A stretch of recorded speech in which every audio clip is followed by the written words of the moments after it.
Here's what's happening now. Pretty much this tells the story. I don't need to say anything, but we're finally seeing into the raindrops. We'll see what the rest of tonight holds. Paula?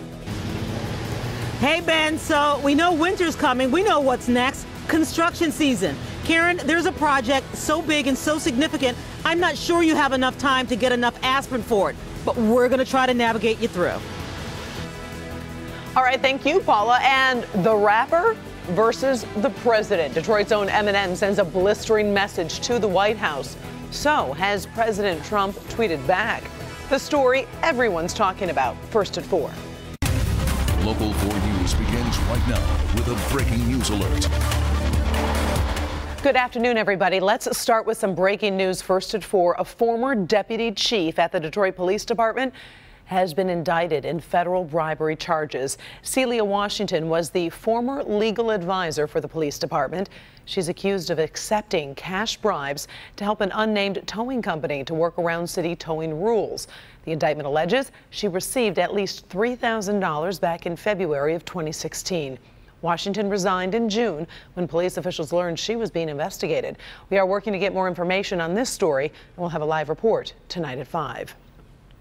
Meantime, her indictment comes as the department has suspended 2 other officers in connection with a deadly crash that killed a teenager. This all happened on the city's east side Tuesday morning. The officers were chasing the 19-year-old at high speeds before the crash, but the officers involved failed to initially disclose the pursuit. A criminal investigation is underway. Detroit Police Chief James Craig explains why a chase was the wrong decision in this case. Members may only initiate or participate in a vehicle pursuit where there is probable cause to believe the suspect committed a violent felony. Emphasis on violent felony. In this instance, there was no violent felony. Further complicating matters, this was the same precinct where 15-year-old Damon Grimes was killed while riding his ATV back in August. Right now, the names of the officers involved are unknown. Another legal curveball for this Ferndale mother who spent 5 days in jail for refusing to follow a court order to get her son vaccinated.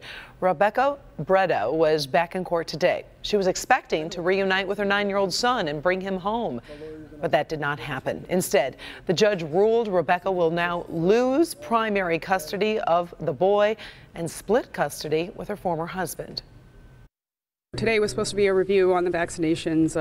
I wasn't expecting to lose, primary custody of my son today, so I apologize. I don't have much to say. I still need to talk with my lawyers. I feel a little spun around right now. I'm in shock because I was expecting to get him home today, so I'm a little upset. While Rebecca was in jail, her son received 4 of his vaccinations. She plans to appeal the custody decision. And the first forecast has been a pretty bleak, rainy day in Metro Detroit. The morning rush hour, was that a mess and so slow. And we have seen some minor flooding, as you can see there, along the Southfield Freeway. Now, the rain should start receding soon. So let's check in with meteorologist Ben Bailey. Any relief, Ben? Finally, yeah, it's looking a lot better than the morning commute, which I guess is probably not saying much because what could be worse, right? But we still have some rain out there. The stuff that's down near the state line starting to fade, just very light showers here in our south zone. And you look up towards the thumb and we've got some of that starting to curl as the low swings out and away from us. So for the rest of tonight, we may see a shower, a light one early. Other than that, it's just going to be a spit of drizzle here or there and generally cloudy skies. Temperatures will remain in the 50s through midnight. We will dip into the 40s for overnight lows, so even cooler than what we ended up with last night. And we'll see if we can pull another warm up out of our hat for the rest of the week. We'll check in on that in a few minutes. Karen? All right, thank you, Ben. Now, speaking of the rush hour traffic, the news of a new I-696 repair project is starting to sink in for thousands of drivers. The story has been trending at clickondetroit.com after MDOT announced the closure of westbound 696 between I-94 and I-75. Paula Tutman live with more information. All right, Paula, so when does this all start happening? Well, the project is still being designed, and so they don't have all of the logistics yet. I can tell you it will start in spring of 2018. It's expected to end around fall of 2018. Karen, I just want you to know this is partially my route to work. It takes me about an hour to get to work normally. Today it was raining. It took me 2 hours. And that wasn't with construction. Strap on your patience, everybody, and start getting your headache medicine now. The work on I-696 has to be done. There are funds available, and if MDOT doesn't use those funds, they go away for a very long time. The road is in very poor shape, and we have been putting Band-Aids on it for years. In fact, from the sky looking down at it, it looks like a patchwork quilt. And so the announcement was made today for people living in Macomb County who travel west on 696. That's only about 75,000 vehicles daily. All of those folks will need to find an alternate route to get from Macomb to Oakland on 696. Oh, it's going to be a mess. It's going to be a mess. Big time. Alex is a Vietnam vet. He travels from Middle Macomb to the VA in Detroit more than he wishes he did. And his route, straight across 696. What I do is pray that they don't close down Gratiot, because Gratiot can take me to actually the same place, and it'll just take me a half an hour longer. What's likely to happen will look something like 8 cats out of a barrel as commuters look for other routes, like the mile roads, cutting through neighborhoods. People are going to be bumper to bumper on these service streets. Yeah, and going home, rush hour traffic, Jesus, can you imagine? The idea that these communities will see heavier traffic, we have included them in our outreach, and we will continue, because every community through Macomb County and even down toward Detroit, any of those mile roads are going to see heavier traffic. A lot of drivers are going to choose to use those. The $90 million project actually addresses east and westbound lanes, but eastbound traffic will always be funneled back and forth across the highway as fixes are being done. Westbound, you just plain have to find a new route. This map gives us a perfect bird's eye view of what you're actually going to be in for. So here's I-94 right here. Here's 696. So think about this, I-94, 696 westbound, completely shut down to right here. That huge chunk, that's what's shut down. MDOT's preferred route is stay on I-94, go all the way down. This puts you into Detroit. It's pretty far south, and then you actually move north to 75. Northern Macombers might want to try M59. You know, while you might be thinking, oh, come on, this isn't until spring 2018 when they get started. Way too early to get lathered up over it. It is not. MDOT is aware that a lot of people have to find different routes. The time to start is now. They will be holding public forums to inform neighborhoods and people how to navigate this stuff. And of course, we will keep you updated as well. Karen? All right, it definitely is going to be a lot of changing and figuring out new routes, that's for sure. Thank you, Paula. Well, the Boy Scouts of America doing something it's never done before. It will allow girls into the club, and the Girl Scouts are not happy. Under the plan, Cub Scout dens will be single gender, either all boys or all girls. The larger packs will have a choice to mix things up or remain single gender. The Girl Scouts are critical of the idea, saying it will strain the bonds between the two groups as they will now compete for members. Girls can start joining the Boy Scouts next year. Another story that has a lot of people talking, Eminem's freestyle rap about President Donald Trump. Kimberly Gill in the newsroom this afternoon. And Kim, the Detroit rapper's message is getting a lot of attention all over the country. Karen, good afternoon. Yeah, the 4.5-minute freestyle video first aired last night on the BET Hip Hop Awards show. Eminem's rant covered everything from the president's use of Twitter to other issues such as immigration, racism, and his battle with the NFL. It's like we take a step forwards then backwards, but this is his form of distraction. Plus he gets an enormous reaction when he attacks the NFL, so we focus on that instead of talking Puerto Rico with gun reform for Nevada, all these horrible tragedies, and he's bored and would rather cause a Twitter storm with the Packers. The video has been shared millions of times on social media and other sites since it aired during that awards show. And this isn't the first time that Eminem has criticized the president. But first, before I tell you that, LeBron James and Colin Kaepernick are among many who have praised the Detroit rapper for his message. Kaepernick wrote on Twitter, quote, "I appreciate you, Eminem." Now, as I was saying, this isn't the first time that Eminem has criticized the president. He also attacked him last year on the campaign trail in a 9-minute freestyle called Campaign Speech. So far, there has been no response from the president on Twitter or from the White House. Karen, we'll send it back to you. All right, and of course, if he does respond, we will let folks know. Thanks very much, Kim. Appreciate it. A week after the deadliest mass shooting in modern U.S. history, investigators still have more questions than answers. Today, we're learning more about the minutes before Stephen Paddock opened fire into a crowd of thousands on the Vegas Strip. Right before the killing spree began, he shot a security guard at the Mandalay Bay Hotel and opened fire on another hotel employee. That employee, Stephen Schuck, appeared on the Today Show this morning, describing the terrifying moments when the bullets started flying. As soon as I started to go to a door to my left, the rounds started coming down the hallway.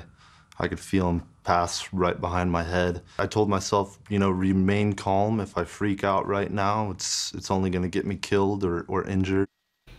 Investigators still trying to understand the motive behind the attack that left 58 people dead and nearly 500 wounded. Fighting porch pirates, Amazon trying to come up with a new way to deliver your packages. Find out if it might work for you ahead first at 4. Also, a police officer is punished for his role in this controversial arrest, but he is fighting back. Why he says the punishment was simply too harsh. Up first, wildfire disaster. There's disturbing new information today about the devastation in Northern California as hundreds of families face a nerve-wracking wait for information.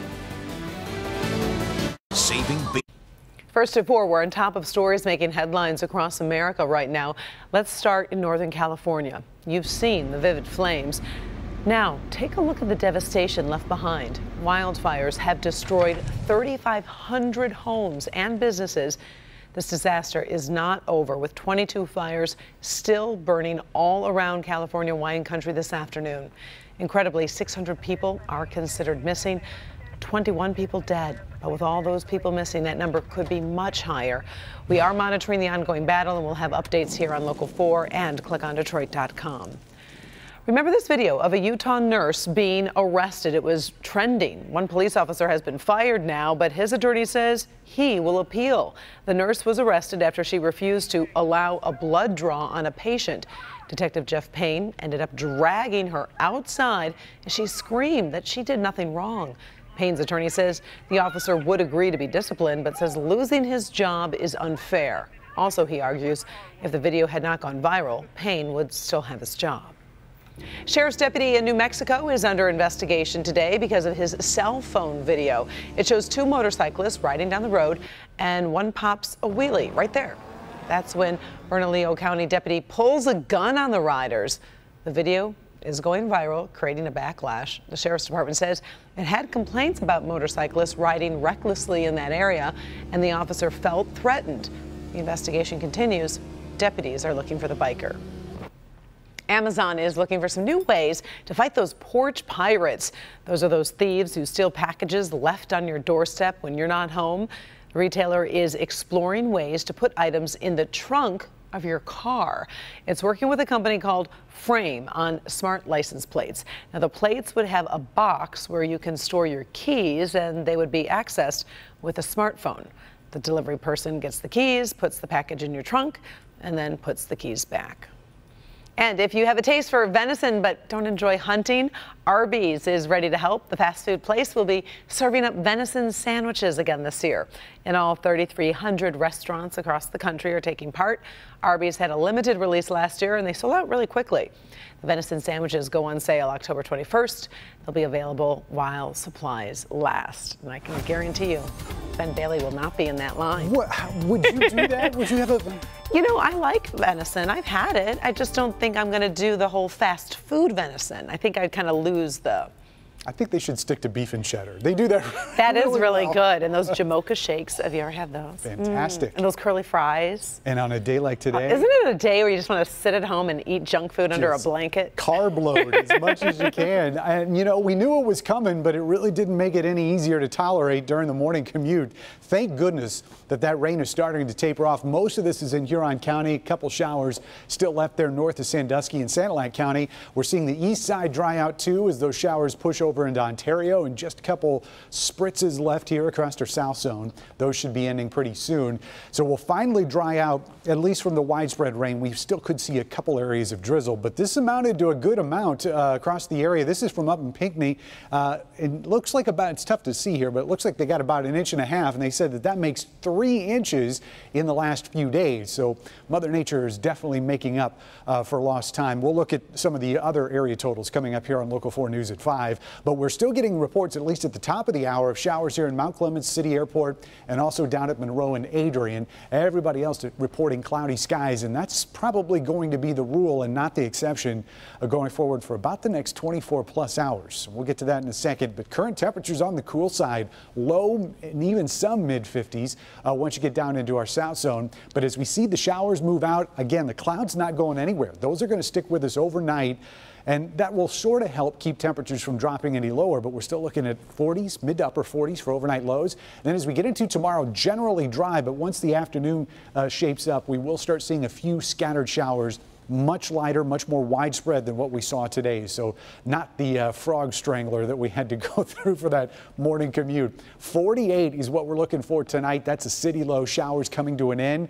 And as we look at high temperatures in our 4-zone forecast, better than we did today, we could say that, but still on the cool side. Believe it or not, this is actually close to average for this time of year. 62 in the city and at the airport. We've got a lot of upper 50s in the north part of our metro zone. South zone, 63 down in Lambertville. Milan, you'll be at 61 tomorrow, and there will be spots that only show up in the 50s. Most of our west zone falls into that category, and north of M59, we're pretty much looking at 50s here, except for near the lake where it's going to be slightly milder in the low 60s. Finally rebounding into the mid 70s by Saturday. Most of that day is going to be dry. Late we'll start seeing some showers, and unfortunately it does look like there's going to continue Sunday. Not good news for marathon runners as we close out the weekend. Karen? Felt horrible for them after all that training. All right, thank you, Ben. Many women love their Coach purses. Today, that company is making a big change, and it is blowing up on social media. Trending stories are still ahead. But first, this man survived 3 nights stranded on a Colorado mountain. He says a certain TV star helped him survive that ordeal. We've got his story next. We are back with the story of a hiker lost in the snowy Colorado Rockies for 3 nights. 36-year-old Shuei Kato was hiking on Missouri Mountain when he took a wrong turn. All he had with him was his jacket, a few candy bars, and a boiling pot. He was rescued when someone spotted a fire he started. His wife is grateful.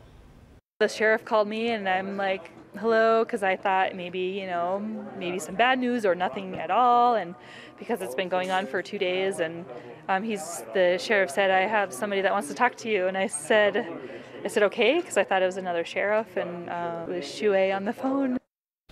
Well, her husband says he was determined to get back to his family, and he survived using some tips he learned from watching TV star Bear Grylls. Kind of cool stuff there. Oh, trending also. Who knew Pope Francis is so popular on social media? The Vatican says the Pope now has 40 million followers on Twitter. He joined about 5 years ago. His Twitter handle is @Pontifex. You can see it on your screen right now, and it can be accessed in 9 different languages. I'm sorry, we put it right there on the bottom. The Vatican says he uses daily tweets to offer spiritual thoughts to people all around the globe. Also trending, this story is really blowing up this afternoon online. The Coach company, which makes purses and other luxury goods, is changing its name. Coach has taken over a handful of other brands like Stuart Weitzman and Kate Spade. So the company feels it's time for a name that includes all of its different brands. The company will now be known as Tapestry, and a new website is already up and running. The change is part of the company's outreach to younger shoppers who may not be drawn to window shopping at its stores. Still ahead, another sign we are headed towards the holidays. Some local Olympic heroes help kick off an annual American tradition. Next. It's a midlife crisis a sports car can't cure. Everybody doesn't want to say they're lonely because it makes you feel like a loser. It's a given that women are much quicker to pick up the phone, much quicker to have lunch. I'm Dr. Frank McGeorge. Tonight at 11, why so many men are feeling isolated and the negative impact it's having on their health. I'll show you the simple changes that can help tonight at 11. Oh, the holiday's getting closer. You know that when the skating rink opens outside of the iconic Rockefeller Center. That's right. And some local Olympic champions helped break the ice. Check it out.